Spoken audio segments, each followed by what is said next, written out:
Mr. Jeon Jungkook as your lawful husband? Yes, I do. Mr. Jeon Jungkook, do you accept Miss Kim Taeyong as your lawful wife? Yes, I do. Now both are you husband and wife. ये क्या बोल रही हैं आप? आपको पहले बताना तो चाहिए था हमें। हम अभी कैसे अरेंज करें सब? मुझे नहीं पता कैसे अरेंज होगा, लेकिन नहीं हुआ तो बारात लौट जाएगी। प्लीज़ ऐसे मत बोलिए। क्या हुआ मॉम?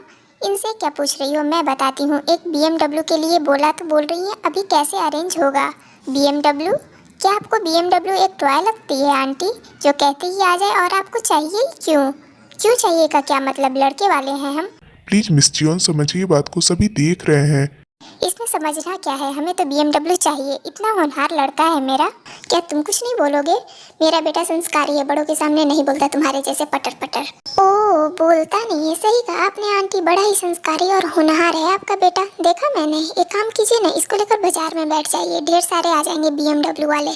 खैर हम तो नहीं दे सकते BMW आपके इस होनहार बेटे को। एकदम चुप। क्या आपने अपनी बेटी को यही तमीज़ सिखाई है? अरे कहाँ आंटी, इनमें कहाँ ऐसी क्षमता कि मुझे वैसे संस्कार दे सके जैसा आपने अपने बेटे को दिया है कि आप शादी के बाद बारात लौटाने की बात कर रही हैं, मेरे मॉम डैड की इज्जत का तमाशा बना रही हैं सिर्फ एक गाड़ी के लिए, और ये चुपचाप खड़ा है। और आगे एक शब्द कहा ना तो अच्छा नहीं होगा। फिजूल की मांग आप कर रही हैं, हम नहीं। चुप हो जाओ ते। नो डैड, क्यों चुप हो जाऊँ मैं? थी बेटा। और मिसेज जियोन प्लीज़ समझिए, ऐसा मत कीजिए, हमारी इज्जत का सवाल है। इज्जत? इज्जत की बात तो आप नहीं करें, पहले अपनी बेटी को देखिए। अभी इतना बोल रही है तो आगे क्या होगा? चलो जी, अब तो एक पल भी नहीं रुकना हमें यहाँ इन जाहिलों के बीच में। आंटी जाहिल हम नहीं आप हैं, क्योंकि दहेज के लिए शादी आप तोड़ रहे हैं, हम नहीं। मॉम ये क्या कर रही हैं आप? हमारी शादी हो चुकी है, प्लीज़ ट्राई टू अंडरस्टैंड। हाँ मॉम, भाई सही कह रहे हैं, ऐसा मत कीजिए। चुप हो जाओ दोनों के दोनों, चलो मेरे साथ। मैं नहीं मानती इस शादी वादी को। आपके मानने या ना मानने से कुछ नहीं होता। अब तो हमारी अगली मुलाकात कोर्ट में ही होगी मिसेस जॉन। भगवान का शुक्र है कि हमें पहले ही पता चल गया, नहीं तो बाद में ये तो मेरी नाक में दम ही कर देती। सॉरी फ्रेंड्स, इंट्रो देना तो भूल ही गई थी। ये कहानी है दो मिडिल क्लास फैमिली की। ये है हमारे lead actor mister Jeon Jungkook. ये एक कंपनी में काम करते हैं। ये काफ़ी स्वीट और केयरिंग पर्सन है। ये है मिस्टर एंड मिसेज जियोन। ये जेके के पेरेंट्स हैं। मिस्टर जियोन तो काफ़ी अच्छे और सुलझे हुए व्यक्ति हैं, लेकिन मिसेज जियोन ये काफ़ी लालची औरत है।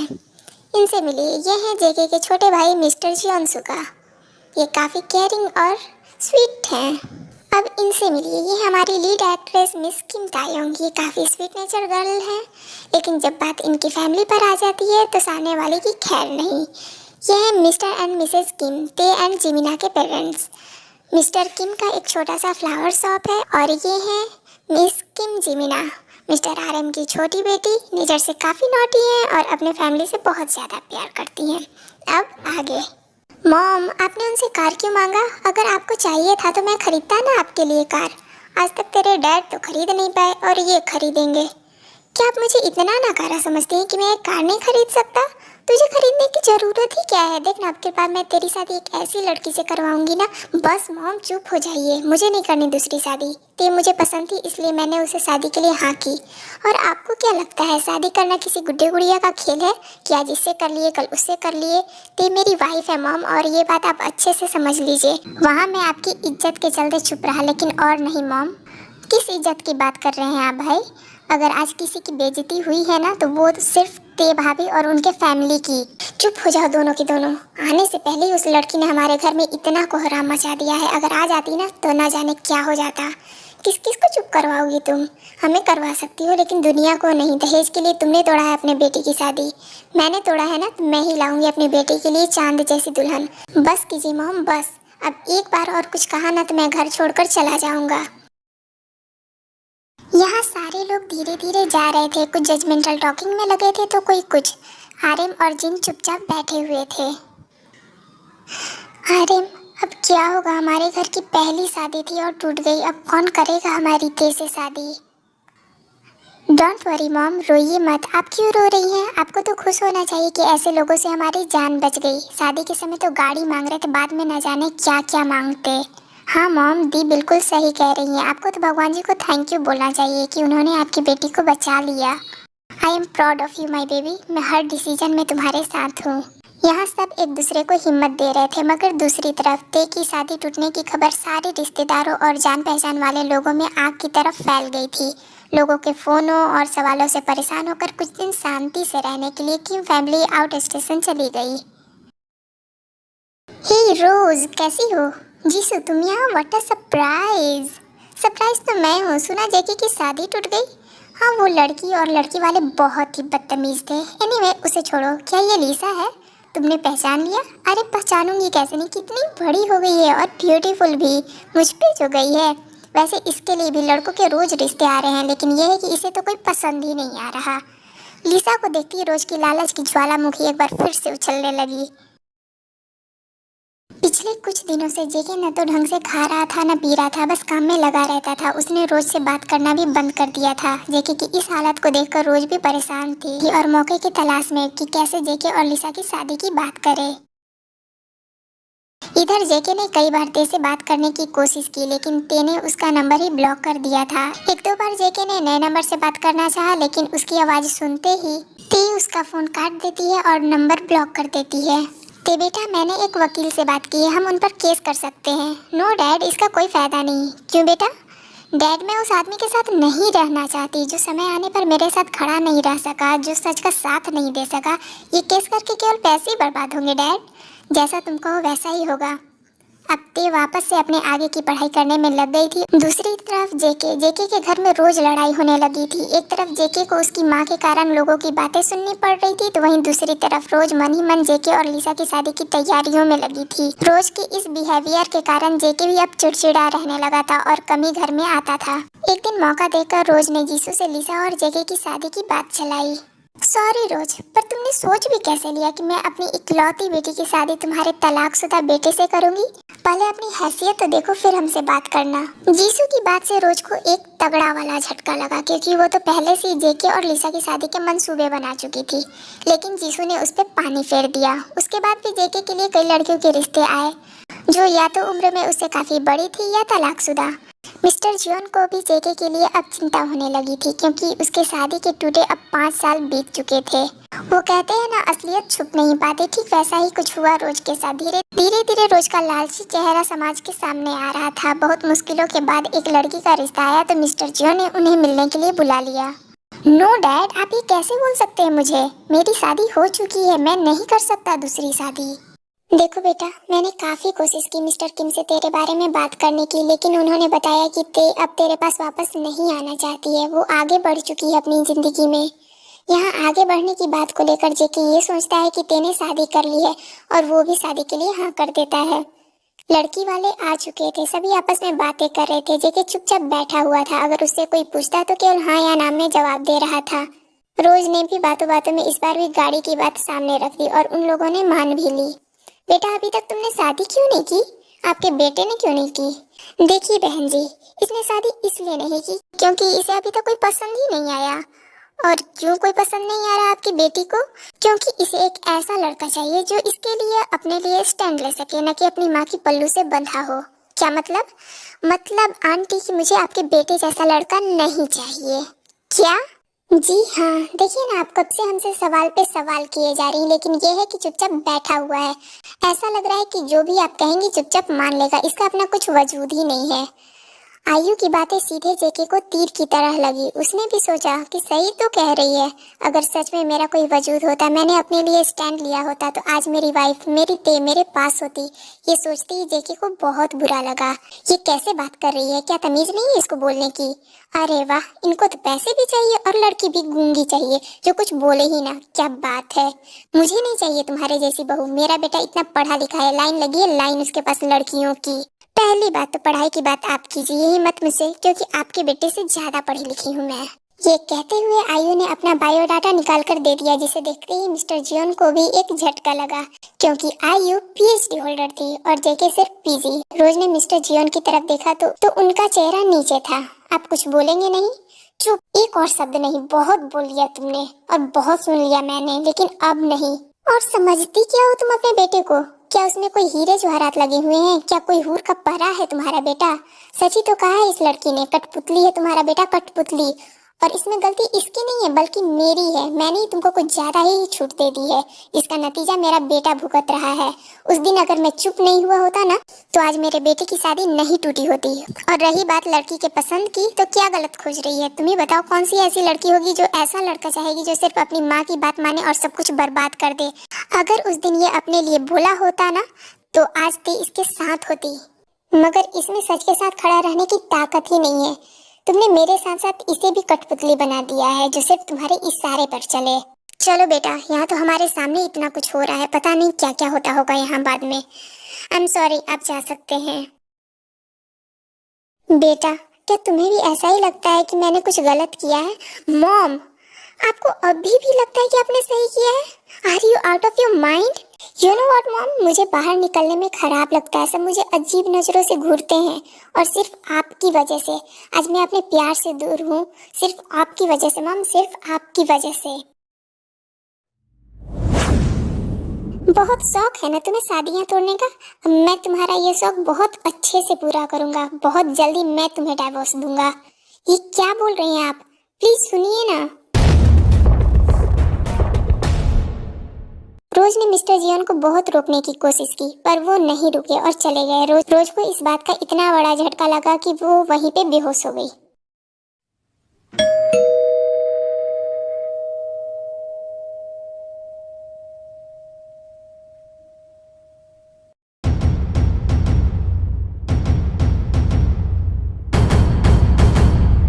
मॉम, मॉम क्या हुआ आपको?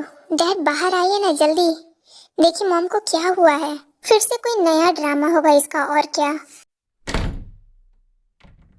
दरवाजा क्यों नहीं खोल रहे थे? तब तक जेके अपनी मॉम के पास वापस जा चुका था। मॉम को क्या हुआ? कुछ नहीं, नया ड्रामा है और क्या। सुबह जाओ, जल्दी से पानी लेकर आओ। जी भाई। उसके बाद जेके रोज के ऊपर पानी छिड़कता है जिससे रोज होश में तो आ जाती है। उधर सुगा ने डॉक्टर को कॉल भी कर दिया था, डॉक्टर भी आ गए थे। क्या हुआ डॉक्टर, मॉम ठीक तो है ना? हाँ, चिंता की कोई बात नहीं है, शायद किसी बात का टेंशन हो गया होगा। और मैंने मेडिसिन लिख दी है, टाइम टू टाइम दे दीजिएगा। मैं चलता हूँ। आइए डॉक्टर, मैं आपको बाहर तक छोड़ देता हूँ। ओके। जी सुनिए ना, बीमार हो तो इसका ये मतलब नहीं है कि मैं तुम्हें डाइवोर्स नहीं दूंगा। डाइवोर्स तो अब होकर रहेगा। डाइवोर्स किसका? देखो ना बेटा, तुम्हारे डैड मुझे इस उम्र में डाइवोर्स देने की बात कर रहे हैं। मुझे नहीं रहना इस लालची औरत के साथ। क्या कर रहे हैं यार आप दोनों? यहाँ एक प्रॉब्लम सॉल्व हो नहीं रहा है, आप दोनों नया क्रिएट करने पर लगे हुए हैं। देखो ना बेटा, प्लीज मॉम, आप भी ज्यादा अच्छे बनने का नाटक मत कीजिए। सारे फसाद की जड़ आप ही हैं। यहाँ मैं भाई की लाइफ को नॉर्मल करने का कोशिश कर रहा हूँ और आप दोनों का अलग ही लगा हुआ है। ये बोलकर सुगा वहाँ से जेके के रूम में चला जाता है और मिस्टर जियोन भी अपने रूम में चले जाते हैं। रोज वहीं रोती रह जाती है। भाई क्या मैं आ जाऊँ? क्या हुआ सुगा? भाई एक गुड न्यूज है, भाभी ने शादी नहीं की है। क्या क्या बोल रहे हो तुम? क्या सच बोल रहे हो? तेने अभी तक शादी नहीं की है? हाँ भाई, मैं आज ही उनकी छोटी बहन जिमिन से मिला था। पहले तो उसने मुझे बहुत सुनाया, लेकिन बातों ही बातों में ये भी पता चल गया कि उन्होंने शादी नहीं की। ये बताकर सुगा वहाँ से चला गया और जेके एक बार फिर से ते से बात करने का ट्राई करने लगा। वो सोशल मीडिया पर उसे ढूंढ रहा था। अचानक ही उसे ते इंस्टा पे ऑनलाइन दिख गई और उसने ते को डीएम करने का सोचा। जेके ने कई बार मैसेज टाइप किया और फिर डिलीट कर दिया। उसे आज ते को डीएम करने में एक अजीब सी घबराहट हो रही थी, क्योंकि ते ने उसके कॉल करने पर कई बार कॉल काटा और उसे ब्लॉक भी कर दिया। लास्ट में उसने डर कर ते की जगह जिमिन को मैसेज किया ताकि वो मैसेज ते तक पहुंच जाए। और हुआ भी वही। जिमिन ने जैसे ही जेके का मैसेज देखा तुरंत ते के पास पहुंच गई और ते को बता दिया। ओह, तो साहबजादे को होश आ ही गया इतने साल बाद। दी वो आपके बारे में पूछ रहा है कि आप कैसी हो। कैसी हूँ का क्या मतलब? उससे तो अच्छी ही हूँ। ओके, मैं अभी सेंड कर देती हूँ। उसके बाद जिमिना ने एज इट इज मैसेज को सेंड कर दिया जैसे तेने बोला था। उन्होंने बोला कि मुझे पता है आप अच्छी हैं, कमजोर तो मैं हूँ और मुझे इसकी सजा भी मिल रही है कि शादी के बाद भी अपने प्यार से दूर हूँ। प्यार? शादी? कौन सी शादी? शादी तो 5 साल पहले ही टूट गई थी। अब की शादी की बात कर रहा है वो। इसके बाद कुछ देर तक ऐसी ही बातें चलती रहीं। आज ते की कड़वी बातें भी जेके के दिल को सुकून पहुंचा रही थी।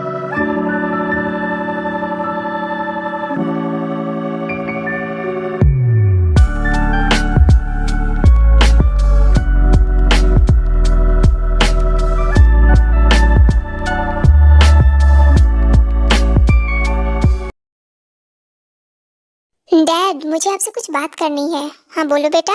डैड डैड क्या हुआ, कुछ बोलो तो। वो डैड, हाँ बोलो। वो डैड तेने अभी तक दूसरी शादी नहीं की। मिस्टर जियोन जेके की आंखों में खुशी देख रहे थे, उसके बाद जेके वहां से चला जाता है। वहीं दूसरी तरफ आज रोज बिल्कुल ही अकेली पड़ चुकी थी अपनी लालच की वजह से।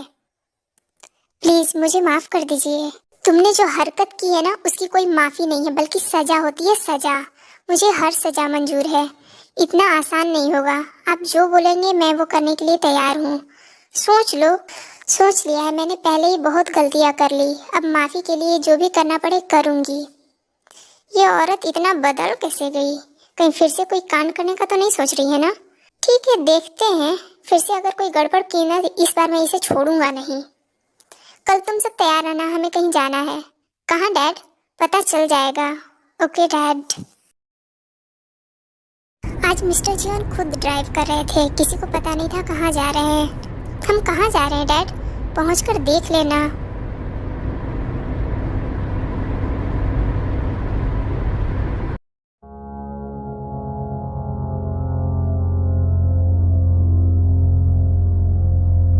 जब पहुंचने के बाद सबने घर देखा तो सब शॉक हो गए, स्पेशली रोज।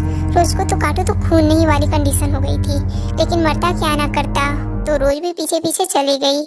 कैसे हैं आप मिस्टर जियोन? आइए बैठिए। अच्छे हैं। टाइम तो बहुत बीत गया है माफ़ी मांगने के लिए, लेकिन हो सके तो हमें माफ़ कर दीजिए। उस दिन के लिए सच में मैं बहुत शर्मिंदा हूँ। अब तो जो होना था वो हो गया, छोड़िए उस बात को। ये तो आपका बड़प्पन है मिस्टर किम, लेकिन यहाँ कोई और भी है जो आप सबसे माफ़ी मांगना चाहता है। मिस्टर जियोन के ऐसा कहते ही सब एक दूसरे को देखने लगे। तभी मिस्टर जियोन ने रोज की तरफ इशारा किया। मिस्टर किम प्लीज आप ते को भी बुला लीजिए, क्योंकि सबसे ज्यादा गलत अगर किसी के साथ हुआ है तो सिर्फ ते के साथ हुआ है। जिन ते को बुला लो। जिन ते को बुला लेती है। ते जैसे ही बाहर आती है, जेके और उसकी पूरी फैमिली को देखते ही रुक जाती है।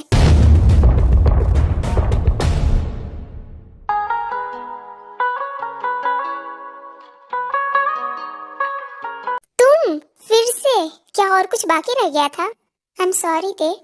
तुम्हें क्या लगा एक बार सॉरी बोल दिया और बात खत्म? ऐसा नहीं होता मिस्टर जियोन जंगकुक। सॉरी बेटा, हो सके तो मुझे माफ कर दो। इसमें सारी गलती मेरी थी, कुकी की इसमें कोई गलती नहीं है। मुझे एहसास हो गया है कि मैंने गलती नहीं गुनाह किया है। बेटा इस गुनाह में हम सभी शामिल हैं, क्योंकि अगर उस दिन मैंने आवाज उठाई होती तो शायद ये नहीं होता। इसलिए हो सके तो मुझे भी माफ कर देना। अंकल आप क्यों सॉरी बोल रही हैं? इसमें आपकी कोई गलती नहीं थी। आप प्लीज सॉरी मत बोलिए। आई एम सो सॉरी बेटा। तुम मुझे जो भी सजा दोगी मुझे मंजूर है, लेकिन प्लीज जेके को अपना लो। आज तक वो मेरी गलती की सजा काट रहा है और सिर्फ मेरी वजह से अपने प्यार से दूर है। प्लीज बेटा उसे अपना लो प्लीज। कि मैं तुम्हारे लायक तो नहीं, मैं तुम्हारे बुरे समय में तुम्हारे साथ खड़ा नहीं हो सका, इसलिए मैं ये तो नहीं कहूँगा कि मुझे अपना लो, लेकिन हो सके तो मुझे माफ़ जरूर कर देना। आज मैं सबके सामने कह रहा हूँ आई लव यू ते। मैं अपनी आखिरी सांस तक तुमसे माफ़ी का इंतज़ार करूँगा। ये बोलकर जेके जैसे ही जाने के लिए पलटा तो ते ने उसका हाथ पकड़ लिया। क्या बिना माफ़ी के चले जाओगे? भाई भाभी ने आपको माफ कर दिया क्या सच में? ते will you marry me again? I love you ते, I love you so much. I love you too cookie.